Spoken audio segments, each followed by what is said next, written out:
Hallelujah. आज खुदावंद का रूह उसने ठान लिया है आपकी जिंदगियों को बदलने के लिए पूरी रीति के साथ। जितने लोग जिनकी मैरिज जिनके मैरिड लाइफ टूटी हुई है,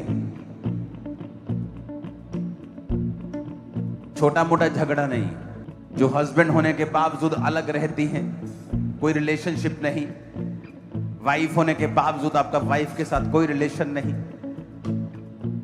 या आप डाइवोर्स के मुहाने पे हैं, या आप इस फील्ड में स्ट्रगल कर रहे हैं, अपने हाथ को उठाओ। मैं देखना चाहता हूं आपको। सिर्फ वही लोग जिनकी मैरिज में जबरदस्त प्रॉब्लम है। अगर आपको रियल प्रॉब्लम है, आपका डाइवोर्स केस आपका फाइट कर रहे हैं, आप हस्बैंड आपके साथ नहीं रहता, वाइफ साथ नहीं रहती, तो ही आगे आए, अदरवाइज नहीं आए। अपने हाथों को उठाओ। सब आगे नहीं आएंगे, क्योंकि परमेश्वर बार बार ये बात कहता है, हम शराब के भागी मत बने। अगर हमें रियल प्रॉब्लम है तो ही आगे आए। ये नहीं कि मेरी बेटी को प्रॉब्लम है, मैं आगे आकर रिसीव करना चाहती हूँ। नहीं, no no no no no. बेटी के लिए आगे नहीं आना, पीछे रहना है। बेटे के लिए पीछे रहना है। खुद को प्रॉब्लम है तो सिर्फ वही आगे आना है। जैसे जैसे लोग साइंस को डिस्कवर करते जा रहे हैं, जैसे जैसे लोग मेडिकल फील्ड को डिस्कवर करते हैं, उतना वो अधिक समझ पा रहे हैं कि जो कुछ बाइबल के प्रिंसिपल्स हैं, जो बाइबल में चीजें लिखी हैं, वो एक वे ऑफ लाइफ है, वही रियलिटी है, वही सच्चाई है। बाइबल किसी धर्म को परिवर्तित करने के लिए नहीं, बल्कि मनुष्य क्या है, वो किस लिए बना, उसके जीवन में परमेश्वर क्या चाहता है, और उसके जीवन में खुशी और आनंद और सुख कैसे आएगा, बाइबल में सारी चीजें लिखी हुई हैं। आपकी बॉडी में जो मैंने पिछले हफ्ते समझाया था, जो हीलिंग करता है प्रोटीन, उसका नाम क्या है? जब डॉक्टर्स ने स्टडी किया तो क्या मालूम हो, उसकी पिक्चर वैसे दिखा देना, कि लेमिनिन नाम का प्रोटीन है। अगर ये आपके शरीर में ना हो तो शरीर हील नहीं करता। जख्म होता है ना लोगों का, चंगा ही नहीं होता, जख्म भरता ही नहीं है। तो डॉक्टर्स ने फाइंड किया कि जो लेमिनिन है वो एक स्कैप फोल्डिंग का काम, शटरिंग का काम करता है। वो वे है, वो एक रास्ता बनाता है कि हीलिंग वाले जितने भी प्रोटीन हैं, जहां बीमारी है, जहां कोई चोट है, जहां कोई रोग है, वहां वो जाएं और उसको हील करें। अगर लेमिनिन ना हो तो हीलिंग नहीं होती, और लेमिनिन क्रॉस की तरह है पूरी तरह से। अब ये 2000 साल पहले, जब 2700 साल पहले, 5000 साल पहले जब बाइबल में कोई पद लिखा जा रहा था, तो वहां तो तब कोई कि तो माइक्रोस्कोप से देखा है जी, फिर यीशु मसीह ने क्रूस को चुन लिया कि ऐसे ही क्रूस में मैं जान दूंगा।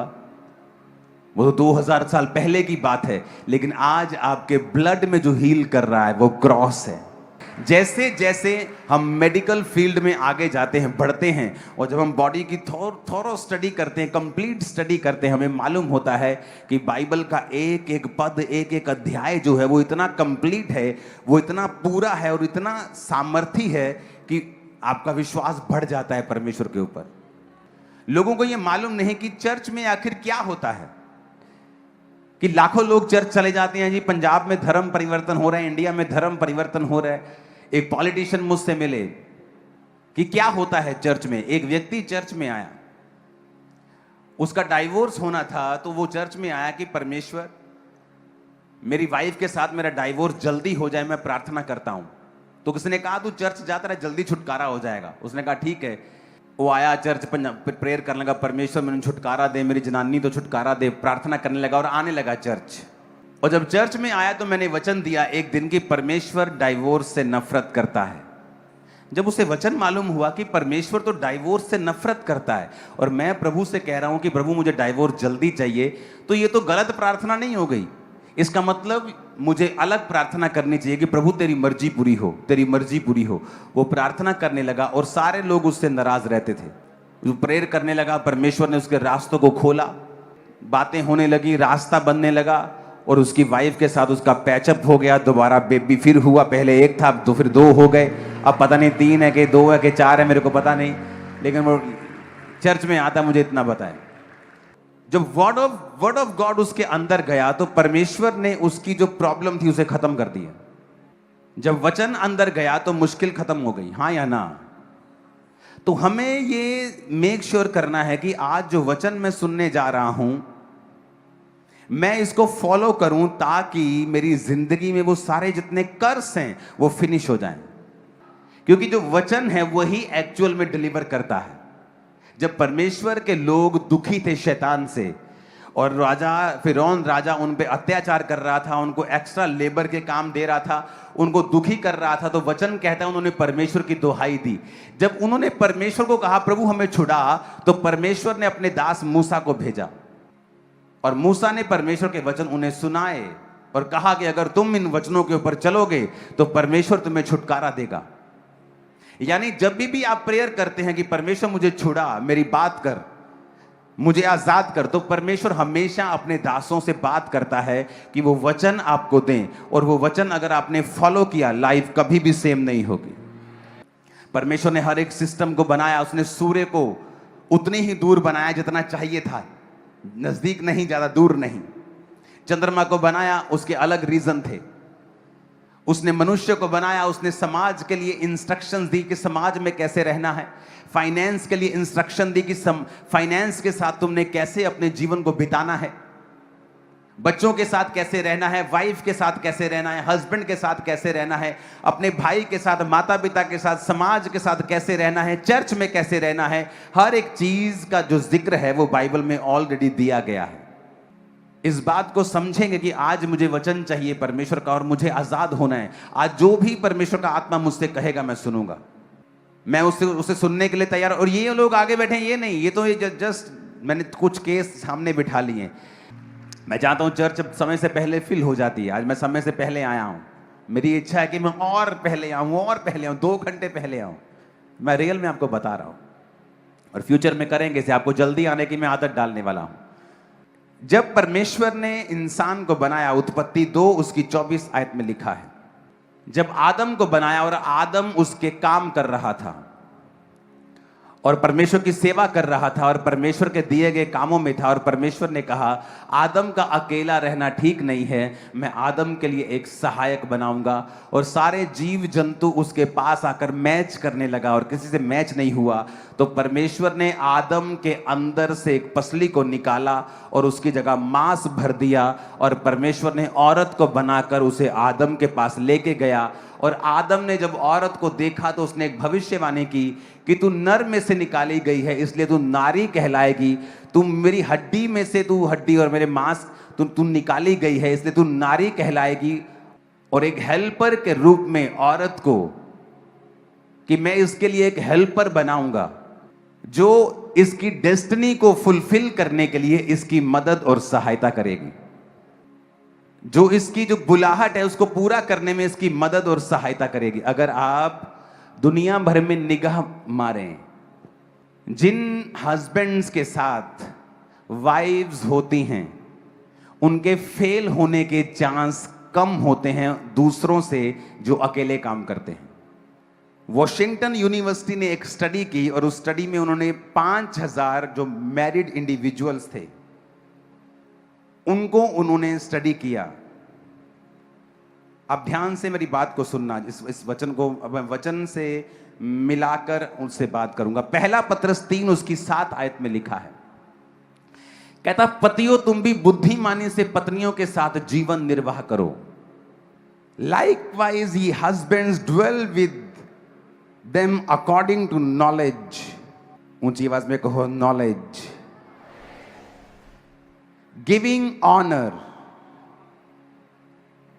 अगर ऑनर को आप इब्रानी यूनानी भाषा में पढ़ेंगे तो उसका ग्रीक भाषा में 5092 शब्द है जिसका मतलब है टाइम, ए वैल्यू।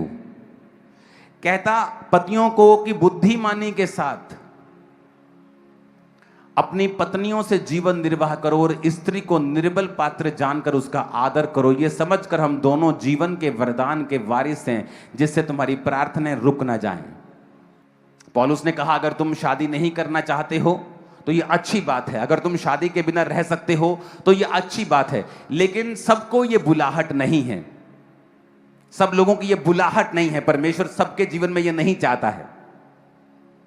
उसने अलग अलग बुलाहट के साथ आपको बुलाया है। लेकिन अगर आप शादीशुदा हैं तो परमेश्वर ने कहा, likewise ye husbands dwell with them according to knowledge giving honour. कहता अपनी पत्नी को वैल्यूएबल चीजें दो। निर्बल पात्र, निर्बल का मतलब ये नहीं कि वो कमजोर है, यहां पर वो फिजिकल स्ट्रेंथ की बात कर रहा है। जो औरत है उसे परमेश्वर ने आदमी से फिजिकल स्ट्रेंथ में कम बनाया है। ना तो औरत आपके पांव की जूती है क्योंकि वो आपके पैर की हड्डी से नहीं निकली, ना ही वो आपके सर का ताज है क्योंकि ना वो आपके सिर की हड्डी से नहीं निकली। औरत आपके साइड बाय साइड, कंधे से कंधा मिला के आपके साथ खड़ी होने के लिए परमेश्वर ने उसे अनॉइंट किया है, और ये उसकी रियल कॉलिंग है आपकी लाइफ। उसको परमेश्वर ने पसली से निकाला, साइड से निकाला है ताकि वो आपके साइड में खड़ी हो। वॉशिंगटन यूनिवर्सिटी ने एक स्टडी की, और उन्होंने क्या स्टडी की? They found that the people with reliable and disciplined partners received more promotion, earned more money and felt higher job satisfaction. उन्होंने कहा जिनके पार्टनर्स रिलायबल हैं, डिसिप्लिन्ड हैं, मतलब पति पत्नी पे भरोसा कर सकती है, पत्नी को पति पे पूरा भरोसा है, पति को पत्नी के ऊपर पूरा भरोसा है। उसने कहा वो लोग, ये स्टडी क्रिश्चियन लोगों की स्टडी नहीं है, जो बातें मैं आपको बताता हूं ये जनरल पढ़ने वाले लोगों की स्टडी है जो पढ़ाई में हैं। उन्होंने स्टडी की कि जो लोग अपने पार्टनर सेल्फ जो रिलायबल है, डिसिप्लिन पार्टनर जिनको मिला है, उन्होंने अपनी लाइफ में ज्यादा प्रमोशंस हासिल किए हैं, ज्यादा पैसे को कमाया है, और जिनकी लाइफ में जॉब सेटिस्फेक्शन ज्यादा है। रीजन बताता हूं क्यों। कहता तुम्हारी प्रार्थनाएं रुक ना जाएं। आप जानते हैं बहुत सी फैमिलीज की प्रेयर्स परमेश्वर अनसुना कर रहा है। आपकी फैमिली मैनेज्ड नहीं है। पतरस ने खास बोला, उसने कहा अपनी पत्नी का आदर करो जिससे कि तुम्हारी प्रार्थनाएं रुक ना जाएं। तुम्हारी प्रेयर क्या है? परमेश्वर मुझे हील कर, मुझे फाइनेंस ब्लेसिंग चाहिए, मुझे बेबी बॉय, मुझे बेबी गर्ल, मुझे ये चाहिए, मुझे। परमेश्वर कहता तुम्हारी प्रार्थनाएं हिंडर हो जाएंगी। अगर आप हिंडर शब्द को, ग्रीक भाषा का 1581वां शब्द है, अगर आप उसको पढ़ेंगे तो उसमें लिखा है कट डाउन, टू फ्रस्ट्रेट। कहता तुम्हारी प्रार्थनाएं कट कर दी जाएंगी और तुम फ्रस्ट्रेट रहोगे अपनी लाइफ से। तुम्हारी लाइफ में खिजाहट रहेगी, हर टाइम तुम खिजोगे क्योंकि तुम्हारी प्रार्थनाएं रुकी गई हैं, क्योंकि तुमने परमेश्वर के बनाए गए ऑर्डर को फॉलो नहीं किया है। ये जो स्टडी उन्होंने की, ये कोई स्टडी करने वाले लोग क्रिश्चियन नहीं थे, लेकिन आप नोटिस करो कि ये स्टडी इस वचन के ऊपर पूरा, कि जो कुछ बोला गया है वचन में, कि जो लोग आपस में ज्यादा बनकर, जिनकी बनती है, जो ज्यादा समझ के साथ एक दूसरे के संग रहते हैं, वो अपनी लाइफ में ज्यादा कामयाब हैं, फाइनेंशियली भी, फिजिकली भी, सामाजिक रीति से भी, और हर तरह से कैरियर वाइज भी। उसके अगली लाइन को हम पढ़ेंगे। उसमें लिखा है कि the data revealed that the employee with an extremely conscientious spouse is 50% more likely to get a promotion than an employee with an unconscientious। मतलब कहता वो कर्मचारी जिसका पार्टनर रिलायबल है, कहता वो लोग 50% ज्यादा प्रमोशंस पाते हैं अपनी जॉब्स में। ये स्टडी है, ये कोई हिंदू ने नहीं की, ये किसी क्रिश्चियन ने नहीं की, किसी सिख ने नहीं, किसी ने नहीं की। ये जस्ट स्टूडेंट्स ने अलग अलग जगहों पे जाके थाउजेंड्स ऑफ फैमिलीज के ऊपर स्टडी की है। आप देख लो, अन्य जातियों को मैंने स्टडी किया है, मैंने बॉलीवुड हीरोज पे स्टडी की है। जिन बॉलीवुड के हीरोज ने अपने पिता का आदर किया है और उनके बच्चों ने भी उनका आदर किया है, वो ज्यादा कामयाब हैं। वचन कहता अपने माता और पिता का आदर कर। आप देख लो उनको, आप स्टडी करो। जो व्यक्ति अपने पिता का आदर, अपनी माता का आदर करता है, लाइकवाइज उसके बच्चे भी सेम निकलते हैं और वो भी अपने माता और पिता का आदर करते हैं। और आप स्टडी कर लेना, बाइबल में जो लिखा है वो पूरा होगा। मैं आपको बता रहा हूं, मैं आपको बता सकता हूं ऐसे बहुत से लोग जिन्होंने पिक्चर्स की हैं और लोगों ने उनकी पिक्चर्स को सराहा है, पर वो कभी कामयाब नहीं हुए। उनके घर में जाके देखो, वो अपने पिता का आदर नहीं करता आदमी। मैं नाम नहीं लेना चाहता, हालांकि वो सब कुछ अच्छा कर रहा है। लेकिन अगर आप देखेंगे, जो बाइबल है वो सिर्फ क्रिश्चियंस के लिए नहीं है। ये एक ऐसा मैनुअल है, ये एक ऐसा लॉ है कि कोई भी व्यक्ति जो इसे ब्रेक करता है कभी भी छूटता नहीं वो उसके कॉन्सिक्वेंसेस, उसके असर से। कितने मेरी बात को समझ रहे हैं?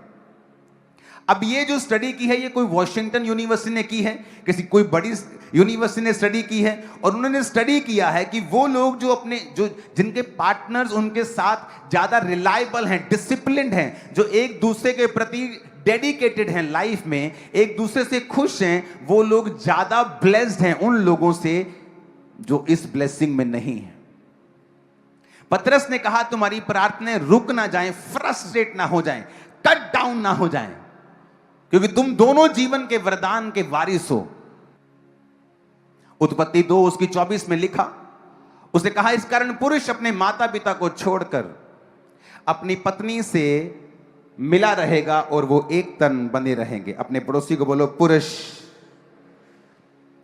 अपने माता और पिता को छोड़कर अपनी पत्नी से मिला रहेगा और वो दोनों एक होंगे।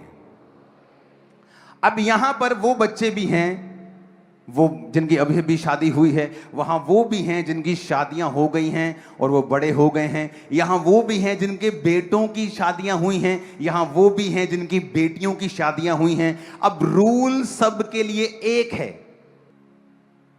अन्य जाति औरत के साथ शादी की तो लोग उसके कुड़कुड़ाने लगे, तो परमेश्वर ने उसकी बहन को बुलाया। उसने कहा, हाँ तू भी नबिया है, पर तुझे मालूम नहीं मूसा को मैंने हेड ठहराया है और तुझे जज करने का अधिकार नहीं दिया, इसलिए अब तू कोड़ी रहेगी। और उसे कोड़ हुआ। परमेश्वर ने कहा, बात ये नहीं है, बात ये है कि तू मेरी मैनेजमेंट के खिलाफ, बात मूसा की नहीं है, बात चुनाव की है।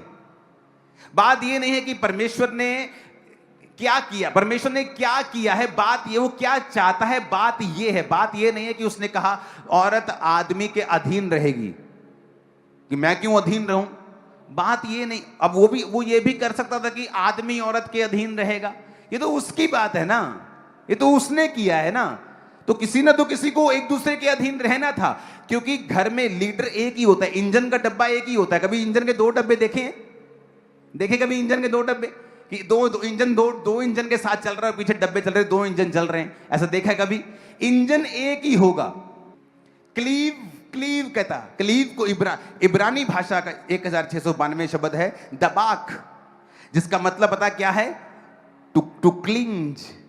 जैसे गीला कपड़ा होता है ना, और जब आपकी बॉडी में गीला कपड़ा पहनते हो, आपकी बॉडी से चिपक जाता है। कहता अपनी वाइफ के साथ जो तुम्हारा प्यार है वो क्लिंज होना चाहिए, यानी तुम्हारी वाइफ और तुम्हारे बीच में कोई व्यक्ति नहीं होना चाहिए। तेरी मां भी नहीं, तेरा बाप भी नहीं, तेरा भाई भी नहीं, तेरा परिवार भी नहीं। और ये रियल प्लान है परमेश्वर का।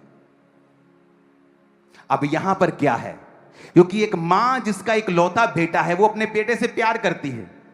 अब उसके पास इनसिक्योरिटी है कि वाइफ जो है वो मुझसे दूर ना कर दे, जबकि उसको ये पता होना चाहिए कि जिस दिन उसकी वाइफ उसकी लाइफ में आई, अब मां को खुद एक स्टेप पीछे रखना है और वाइफ को एक स्टेप आगे रखना है।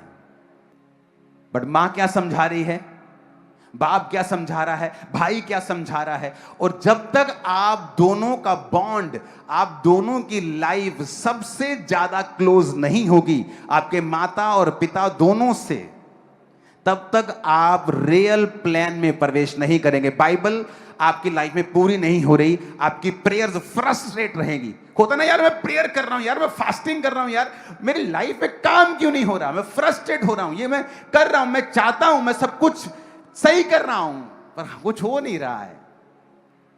अब मां को यह चाहिए कि वो एक कदम पीछे हटे और अपनी बेटे को खुद अपनी पत्नी के क्लोज होने के लिए, और पत्नी की मां को चाहिए कि सारा दिन फोन पर चुगलियां करके उसको पति के खिलाफ करने की बजाय वो हेल्प करे कि वो पति के करीब जाए। क्यों? क्योंकि जब वो दोनों एक होंगे तभी ब्लेसिंग उतरेगी, नहीं तो नहीं उतरेगी।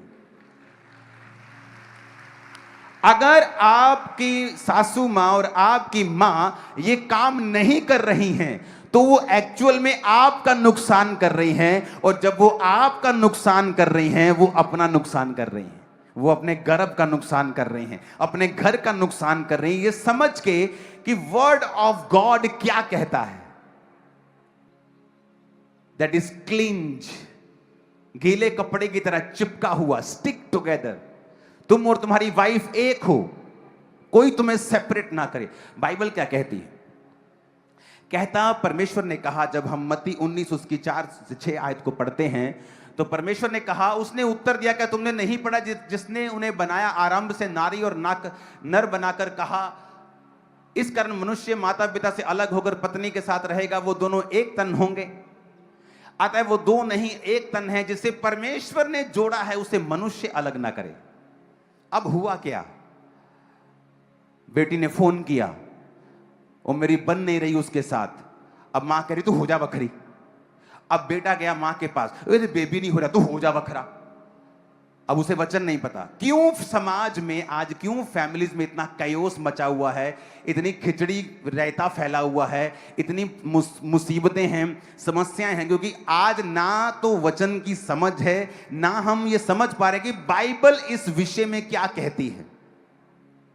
बाइबल में लिखा है, यीशु मसीह ने कहा, जिसे मैंने जोड़ा है उसे मनुष्य अलग ना करे। जब आपकी मां आपकी पत्नी से आपको अलग करना चाहती है, उस पर भी परमेश्वर का कर्स आता है, क्योंकि यीशु ने कहा, जिससे मैंने जोड़ा है उसे तुम अलग, मनुष्य अलग ना करे। अगर आपके पति ने आपको मारा है, कुछ देर के लिए अलग हो जाएं, ताकि वो आपको नुकसान ना पहुंचा सके। पर इसके कारण आप उससे डाइवोर्स नहीं ले सकते हैं। डाइवोर्स लेने का एक ही रीजन है बाइबल में, अगर आपका पार्टनर किसी दूसरे के साथ चला जाए, गलत काम करे। और अगर आपकी माता को या पिता को या भाई को नहीं पता है, और वो छोटी छोटी बात पर आपकी पत्नी के खिलाफ आपके दिमाग में चीजें भर रहे हैं, आपके पति के खिलाफ आपके दिमाग में चीजें भर रहे हैं, वो भी वचन को तोड़ रहे हैं और उन पर भी कर्स आ रहा है, और आप भी समझ नहीं पा रहे हैं कि मुझे क्या करना है, मैं अपनी जिंदगी में कामयाब कैसे हूं। ग्रीक भाषा का 5293 शब्द, जिसका मतलब है सबमिशन का, हुपोटासो, जिसका मतलब है टू सबऑर्डिनेट। कहता जो वाइफ है वो सबऑर्डिनेट है, जिसका मतलब है जैसे एक आर्मी ऑफिसर होता है और उसके नीचे एक सेना होती है जो उसके हुक्म के ऊपर चलता है। ये मैं नहीं कह रहा हूं, अगर आपको हुक्म लेना पसंद नहीं है तो मेरी गलती नहीं है, आज मुझे क्षमा कर दें please. Submit yourself, hupotasso to subordinate, reflexively to obey, to be under obedience, put under। इसका मतलब ये नहीं कि आप कम हैं, इसका मतलब ये एक मैनेजमेंट है। इसका मतलब ये नहीं कि वाइफ कम है, नहीं, ये एक मैनेजमेंट है जो परमेश्वर ने ठहराई है। कि परमेश्वर ने कहा, आदमी का सिर मैं हूं, औरत का सिर आदमी है। आदमी मेरे अधीन रहे, औरत आदमी के अधीन रहे। मैंने घर टूटते देखे हैं। एक पास्टर की मैंने काउंसलिंग की और पास्टर ने कहा कि इसके बेबी होने वाला था, और मैंने इसको बोला कि जाओ डॉक्टर के पास अभी चली जा, और उसने कहा ठीक है। उसने अपनी माँ को फोन किया, लड़की की माँ ने बोला ले, और जब वो मुझसे मिली मैंने उसको कहा कि जब आदमी की जुबान खुदा की जुबान है तेरे लिए, लोगों के लिए क्या है छोड़ दे, पर तेरे लिए वो गॉड की वॉइस थी, क्योंकि तुझे सबऑर्डिनेट, वचन कहता है हुपोटासो मींस टू बी सबऑर्डिनेट, तुझे उसके, देखो कैसे मर्द तालियां बजा रहे हैं, तुम्हारी बारी भी आने वाली, चिंता मत करो। अब ये तालियां बजाएंगे, थोड़ी देर रुको। आप मेरी बात समझ रहे क्या? उसने कहा वो वॉइस, मैंने कहा वो वॉइस परमेश्वर की थी तेरे पास।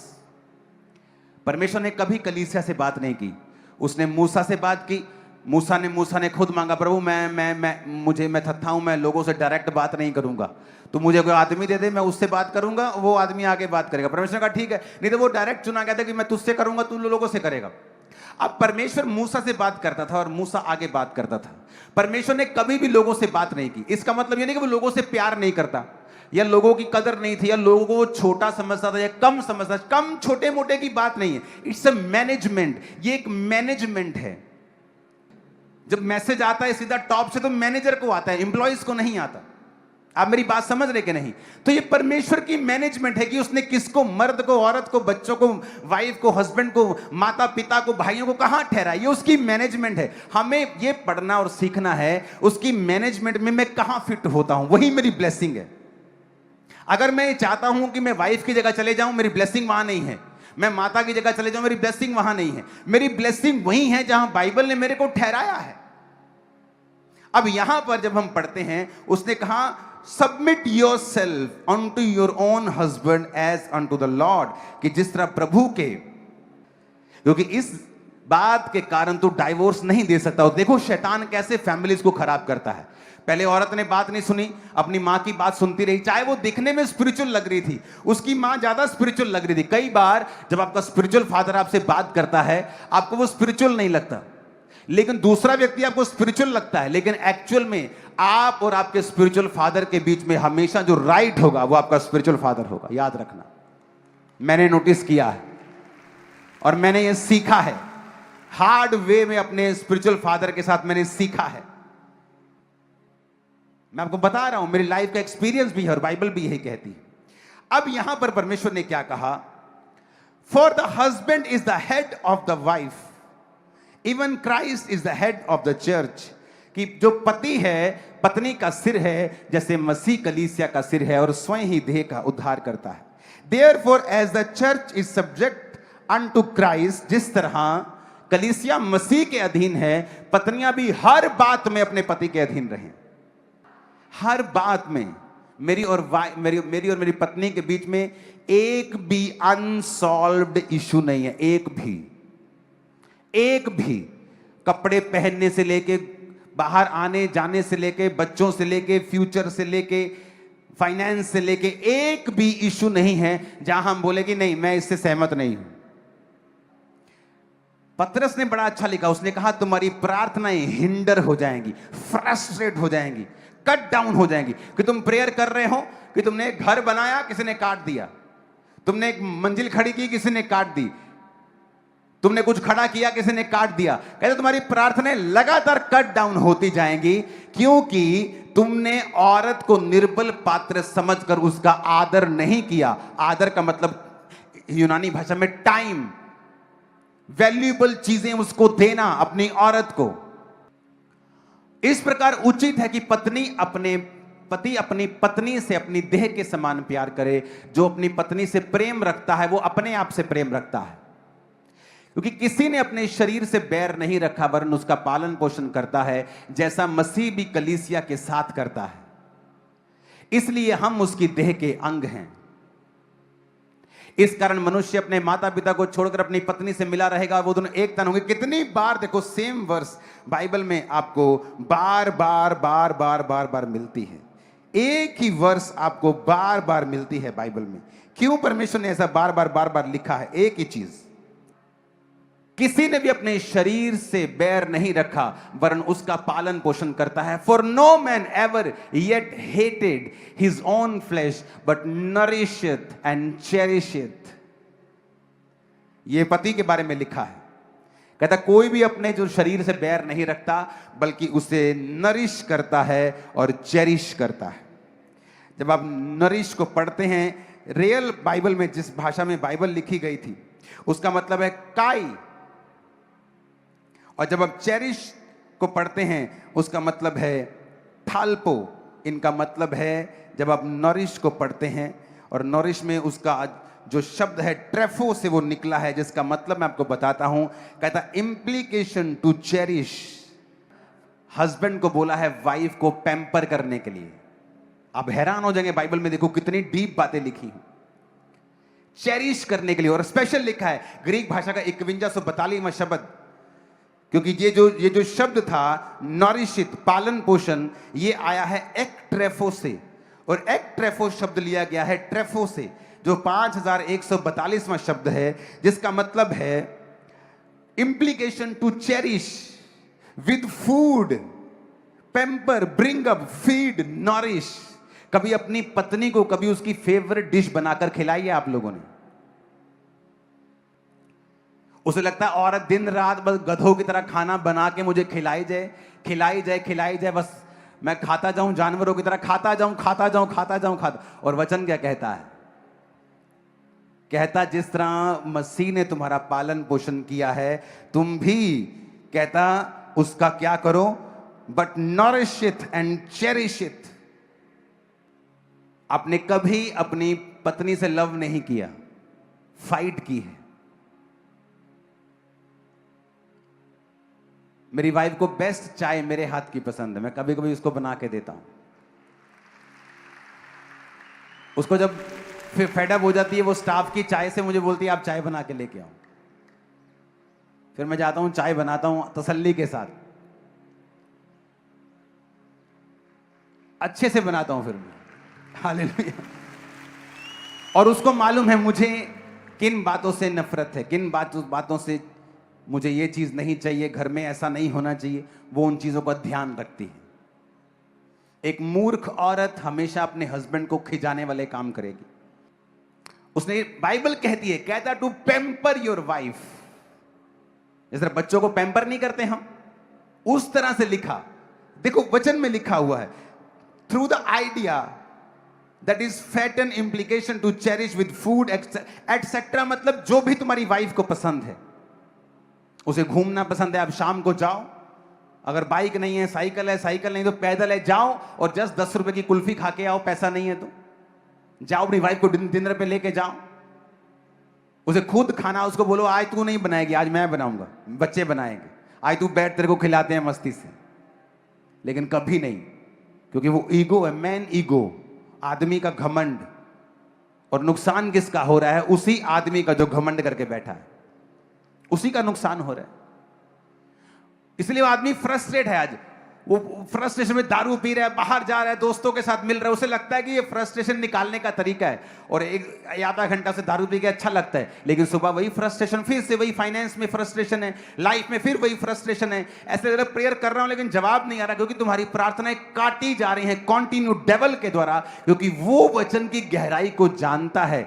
शैतान के बिना शैतान के कारण मेरी प्रजा नाश हो रही है। बाइबल में नहीं लिखा, कहता ज्ञान ना होने की वजह से मेरी प्रजा नाश हो रही है।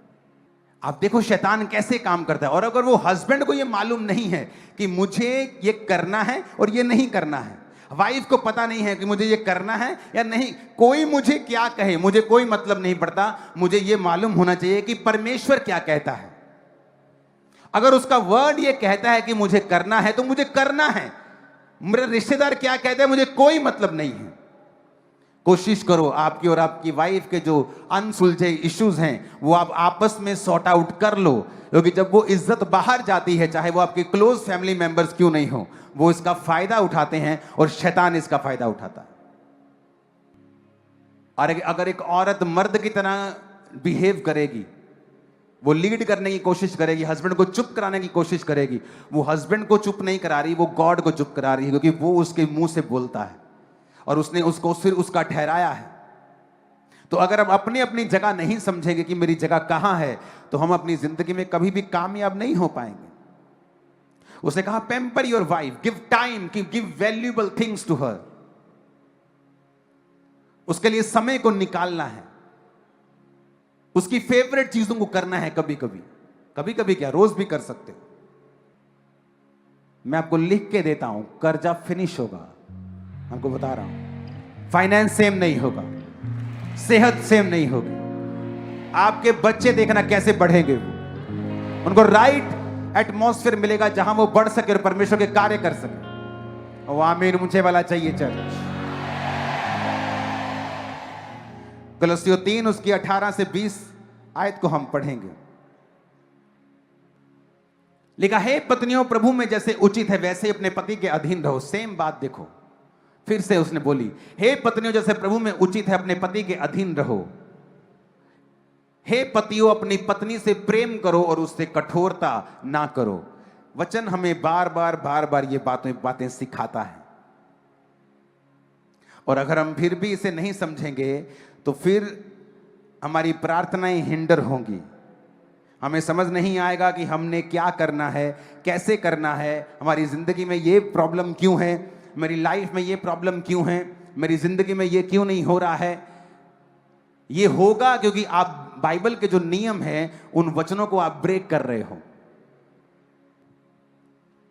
तो आप अपने आप को गाली दे रहे हो, वो गाली आपको लग रही है क्योंकि आप एक हैं, दोनों दो नहीं हैं। और परमेश्वर ने कहा जब तुम जुड़ गए हो तो मेक श्योर तुम्हारा मन एक हो, ताकि तुम्हारी प्रार्थनाएं जो जाएं वो एक मन से जाएं, दो इंजन ना हो, एक इंजन हो, ताकि तुम्हारी गाड़ी आगे बढ़ सके। और ये कर्स है लोगों की लाइफ में। बहुत सारी फैमिलीज में कर्स मैंने देखा है क्योंकि वो औरत जो है वो फैमिली पे कब्जा करना चाहती, वो गाइड करना चाहती, वो पति को चुप करा के रखना चाहती है। और मैंने देखा है उस परिवार को, उस परिवार ने सफर किया है, उनके बच्चों ने सफर किया है। उन बच्चों की जब शादियां हुई वो अपनी शादियों में कामयाब नहीं हुए इतना, और उनके आगे बच्चे देखे हैं मैंने। और ये कर्स फॉलो कर रहा है पीढ़ी दर पीढ़ी, क्योंकि एक व्यक्ति ने जब वचन को तोड़ा वो वैसे ही लोगों को पैदा करता गया जो आगे उसके जैसे हैं, और वो वैसा ही पैटर्न पूरी फैमिली में फॉलो कर रहा है। हालेलुया। आज एक माँ का काम है कि वो वाइफ और हस्बैंड के बीच में दीवार ना बने, बल्कि उनको करीब आने का कारण बने, और प्रभु उसको भी ब्लेस करेगा।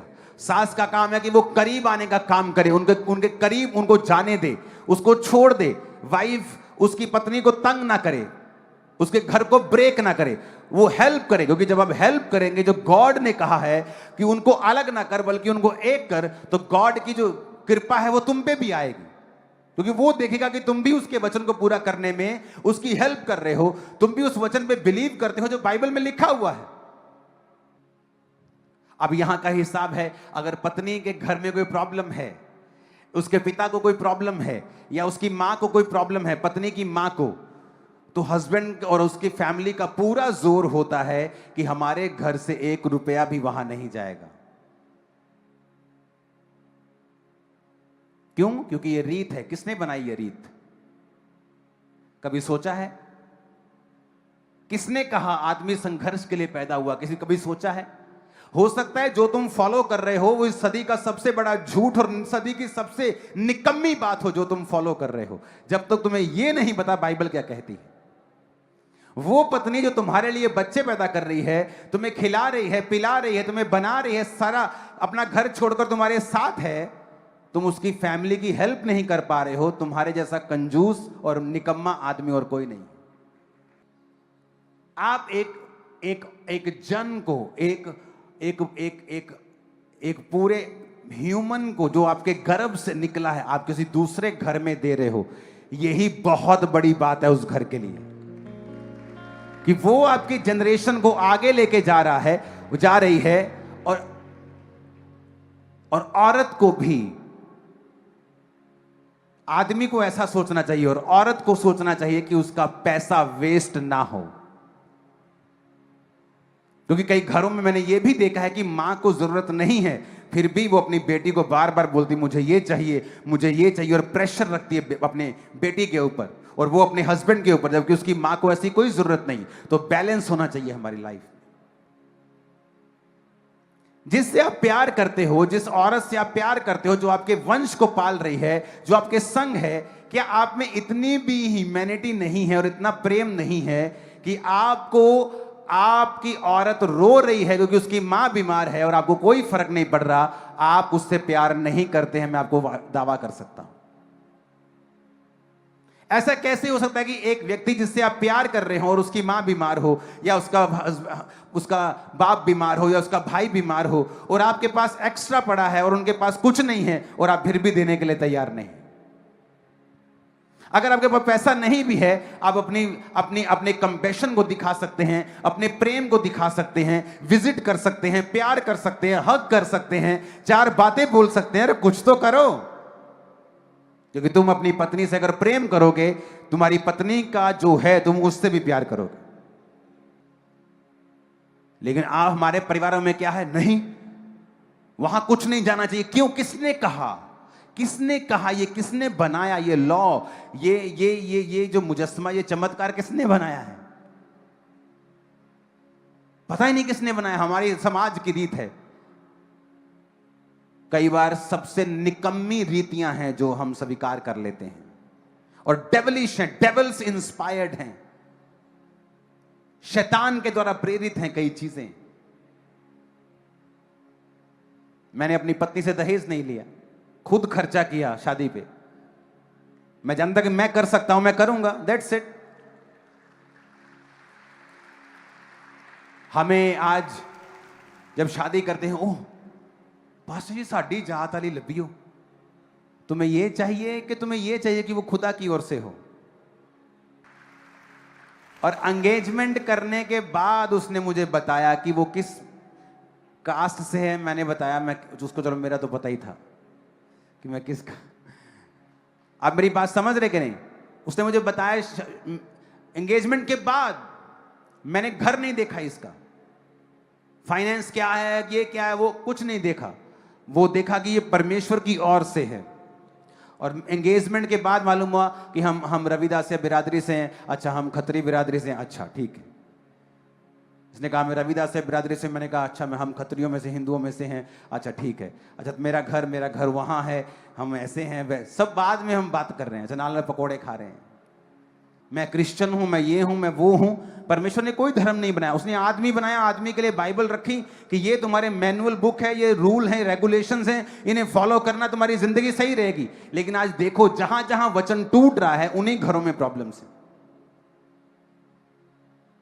आज फॉरेन में डाइवोर्स रेट ज्यादा क्यों है? क्योंकि पत्नियां अपने आप को कम नहीं समझना चाहती, और वही रीजन है डाइवोर्स का। पति जो है उसके अंदर एक खूबी है, वो परमेश्वर के अधीन रहकर सेवा करता है, और वाइफ उसके अधीन है जो सेवा उससे करवाता है। और जब या तो वो सेवा करता है या करवाता है, लेकिन जब वो किसी व्यक्ति को अपने आमने सामने खड़ा देखता है कि वो उसके सामने उसका सामना कर रही है, वो उससे लड़ता है। या तो वो सेवा करता है या करवाता है, तो या वो लड़ता है। जब वाइफ सरेंडर नहीं होती, फिर वो लड़ता है, फिर वो फाइट करता है, क्योंकि ये उसके ब्लड में, परमेश्वर ने उसकी प्रोग्रामिंग इस तरह से की। और जब आप जिसकी प्रोग्रामिंग इस तरह से की है उसे चेंज करने की कोशिश करेंगे, आप फ्रस्ट्रेट हो जाएंगे, क्योंकि वो चेंज नहीं होगा। ये उस तरह से बनाई गई है। शब्दों से ही इसको समझ आती। शैतान ने कैसे बहकाया औरत को? शब्दों से। उसे शब्दों से समझ आती, इसलिए औरत ज्यादा बातचीत करने में ज्यादा इंटरेस्टेड है। आदमी बैठेंगे बातचीत करने में कोई इंटरेस्टेड नहीं, इतना नहीं। और ठीक है कितना, ठीक है ठीक। और वो कितना औरत बैठेगा, वो कितना तेरा सूट कितना, उसको सारा कुछ जानना है, क्योंकि वो बात करने में इंटरेस्टेड है। और हस्बैंड जब उससे बात करता है, उसे समझ आती है, अच्छा मेरा हस्बैंड मुझसे प्यार करता है। कितने मेरी बातों को समझ रहे हैं? हस्बैंड को परमेश्वर ने बनाया ही इस तरह से है कि या तो वो सेवा करता है, या वो अपने अधीन सेवा करवाता है, यानी या वो अपने साथ अपने लोगों को अपने अधीन देखता है। वो आमना सामना जब देखता है वो फाइट करता है, क्योंकि ये परमेश्वर ने बनाया है उसको ऐसा। ये प्रोग्रामिंग। मेरे पास एक डॉग है, ओके, वो कैनी कोर्सो नाम का डॉग है, जो इटालियन ब्रीड है, जो गार्ड डॉग है। अगर आप उसकी शक्ल देखेंगे वो डर लगता है उसको देखकर, वो वाकई डरावना है। वो काट लेता है लोगों को। मैं जितना मर्जी उसको ट्रेंड करूं कि नो शांत रहना है, उसके ब्लड में, उसको जब ब्रीड किया गया था, उसको जब बनाया गया था, उसकी नस्ल जब बनाई गई थी, गार्ड डॉग था। यानी वो कभी भी पुछ करके, वो जो डॉग्स होते हैं ना घर में आपके छोटे, जो लैब्राडोर टाइप, आप उनको बिस्कुट दो, जो चोरी कर लो चाहे घर में, वो कुछ नहीं कहते। ये डॉग आपको उसको बिस्किट दो, वो आपका बिस्किट भी खा जाएगा, तुम्हें भी खा जाएगा। तुम उसको आगे पूछ करके चिकन दो, तुम्हारा चिकन भी खा जाएगा, तुम्हें भी खा जाएगा। वो सिर्फ मेरी फैमिली में मेरी बात वो सुनता है। मेरे मदर्स आए वो उनको भौंकता है, मेरे फादर आए वो उनको भौंकता है। क्यों? उसकी प्रोग्रामिंग उस तरह से की गई है, उसको बनाया ही इस तरह से गया, उसके ब्लड में है ये, आप उसको चेंज नहीं कर सकते। आप वाइफ को चेंज नहीं कर सकते, उसके ब्लड में है ये चीजें। आपको बात करनी पड़ेगी, आपको उसे इमोशनल सेटिस्फाइड करना पड़ेगा। आदमी के ब्लड में है कि वो या तो धिंदगी करता है या करवाता है, आप उसको चेंज नहीं कर सकते। जब आप चेंज करने की कोशिश करेंगे एक दूसरे को, आप फ्रस्ट्रेट होंगे, क्योंकि वो उनके ब्लड में, उनके सॉफ्टवेयर में नहीं है। अगर आपको अपनी लाइफ को देखना है कि वो ब्लेस्ड हो, फर्स्ट पहला काम जो आप लोगों ने करना है वो है अपने आप को सबमिट करना है परमेश्वर के सामने। एक रियल मैरिज का जो सेंटर है, मैं आपको बताता हूं। आपको क्या लगता है जो क्रिश्चियन हैं उनके जीवन में प्रॉब्लम्स नहीं होती, या उनके लड़ाइयां नहीं होती, या उनके तकरार नहीं होते? होते हैं। लेकिन मैं आपको बताता हूं, अगर आप क्रिश्चियन हैं और गॉड आपका सेंटर है और वचन आपका सेंटर है और आप खुदा की सेवा करने के लिए अपने आप को सबमिट कर चुके हैं, तो होता क्या है, जब आप लोगों में तकरार होती है क्योंकि आपका सेंटर परमेश्वर है, तो वो चीजें जो आम लोगों के लिए बड़ा एक हवा बन सकती हैं, आपकी लाइफ में वो आपके माइंड और स्पिरिट को हिट नहीं करते। आपका जब सेंटर क्राइस्ट है कि आपको भी सेवा करनी है, चर्च जाना है, संडे खुदा का काम करना है, आपको बोना है, आपको प्रेयर करनी है। आपकी वाइफ का भी सेंटर ये है कि मुझे चर्च जाना है, खुदा का काम। अगर आपका सेंटर सेम है, गॉड है, आप सबमिशन आपने गॉड के सामने रखी है। अगर क्राइस्ट के सामने आदमी सबमिट नहीं है, अपनी वाइफ से आप एक्सपेक्ट ना करें कि वो भी आपके सामने सबमिट रहे।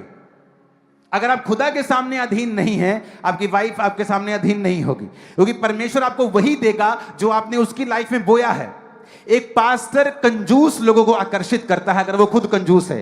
एक पास्टर अमीर लोगों को आकर्षित करता है अगर वो खुद बोने वाला है। तो आप जाके देख लो, आप जैसे होते हैं वैसे लोगों को आकर्षित करते हैं। अगर मैं आपको बीच में छोड़ दूं अभी आमीन करने के बाद, चुगली वाला चुगली को ढूंढ लेगा, व्यभिचारी व्यभिचारी को ढूंढ लेगा, आत्मिक आत्मिक को ढूंढ लेगा। आप हैरान होंगे कि ये लोग एक दूसरे को जानते नहीं थे, एक दूसरे को कुछ नहीं पता, लेकिन ऐसे एक दूसरे के साथ चिपक जाएगा। व्यभिचारी से व्यभिचारी, चुगल से चुगलखोर, चोर के साथ चोर। और जब आप आदमी परमेश्वर के अधीन नहीं हैं, ये वचन पूरा फिर नहीं होता। आपकी पत्नियां आपके अधीन नहीं रहती। अगर आपको चाहिए गॉड की ओर से पत्नी आपको मिले, आपको परमेश्वर के अधीन रहना है, वर्ड फॉलो करना है, ताकि परमेश्वर आपको देखे। आदम परमेश्वर का काम कर रहा था जब उसने कहा परमेश्वर ने कि मैं इसको पत्नी दूंगा जो इसके साथ हेल्प करेगी इसकी। जब आप इम्यून होते हैं ना, आप जानते हैं जब कोविड आता है, या साइंस बताती है कि कैंसर के सेल्स सभी मनुष्यों में होते हैं, लेकिन आपकी बॉडी उसे लगातार नाश करती रहती है। फ्री रेडिकल्स, गंदे सेल्स लगातार। लेकिन जिसकी बॉडी नाश नहीं कर पाती, बढ़ जाते हैं कैंसर सेल, उसको कैंसर हो जाता है। उसी तरह जब आप वचन पे चलते हैं, आप इम्यून होते हैं। आपके घर में कोई दिक्कत होती भी है, कोई एग्रीमेंट डिसएग्रीमेंट होता भी है, आप उसे सॉर्ट आउट कर लेते हैं। वो ग्रेस होती है आप पे। वही अगर दूसरे के घर में हो, वो कभी सॉर्ट आउट नहीं कर पाएंगे और फाइट रहती है उनके घरों में। और वचन कहता है एक झगड़ालू पत्नी के संग रहने से किसी छत के कोने के पास रहना ज्यादा उत्तम है। जो औरत अपने आए हुए घर में काम से लौटे हुए पति को स्माइल के साथ वेलकम नहीं कर सकती, वो औरत नहीं, वो शैतान है। मैं आपको बता रहा हूं, क्योंकि शैतान ने उसकी ड्यूटी लगाई है कि तू आदमी को फ्रस्ट्रेट करके रखना लाइफ में। फिर उस फ्रस्ट्रेशन में वो बाहर जाएगा, दूसरी औरतों के साथ मुंह भी गंदा करेगा, पैसा भी वेस्ट करेगा, शराब भी पिएगा। उसको स्माइल देके वेलकम करने से पहले, उसको हंसी के साथ वेलकम करने, तुझे पूछते तुझे पहले बताना है कि आज क्या चल रहा है। और ये चीजें शैतानी हैं, डेवल की इंस्पायर्ड हैं, डेवलिश हैं, डिमोनाइज्ड हैं ये चीजें। और इन वजह से आपकी फैमिली में शैतान काम करता है। मैं ये स्टोरी आपको सुना चुका हूं, इसके बाद मैं एंड करूंगा। एक वॉलंटियर आया चर्च में, और 60 साल की औरत कहती मेरा हस्बैंड अभी भी चाहता कि मैं उसके साथ लेटूं, सोऊं। आप मैरिड लोग समझ गए होंगे। मैंने कहा इसमें क्या प्रॉब्लम है तेरे को, वो चाहता है तो वचन कहता है कि पत्नी को अपने पति, अपनी देह पर अधिकार नहीं, बल्कि उसकी देह पर अधिकार उसके पति का है। पति को अपनी देह पर अधिकार नहीं, बल्कि वो देह उसकी पत्नी की है। तो मैंने कहा अगर वो चाहता है तो तुझे करना चाहिए। कहती नहीं नहीं, मैं आदमी कहां हूं, नहीं रब दे दुआले लगना कि हूं इन्ना कम्मा च पैना। मैंने कहा ये परमेश्वर ने बनाया, शैतान ने नहीं बनाया। और जब तुम पति पत्नी हो, ये परमेश्वर ने बनाया, ये खुदा ने बनाया, शैतान ने तुम्हारे शरीर नहीं बनाए। ये फीलिंग शैतान ने थोड़ी बनाई है। नहीं, उसको लगा कि मैं अभी बच्चा हूं, क्योंकि उसमें जस्ट मैं 23-24 साल का था, 16 साल पहले। उसे लगा पास्टर साहब बच्चे हैं अभी। आदमी को बनाया जिस तरह है परमेश्वर ने, तू उसको चेंज करने की कोशिश मत कर। वो आदमी की रिक्वायरमेंट है। अगर तू उसे बदलने की कोशिश करेगी तो तू खुद पाप में आदमी को फंसाएगी और उसका असर खुद तेरे पूरे परिवार पे होगा और तू खुद उसी असर में होगी।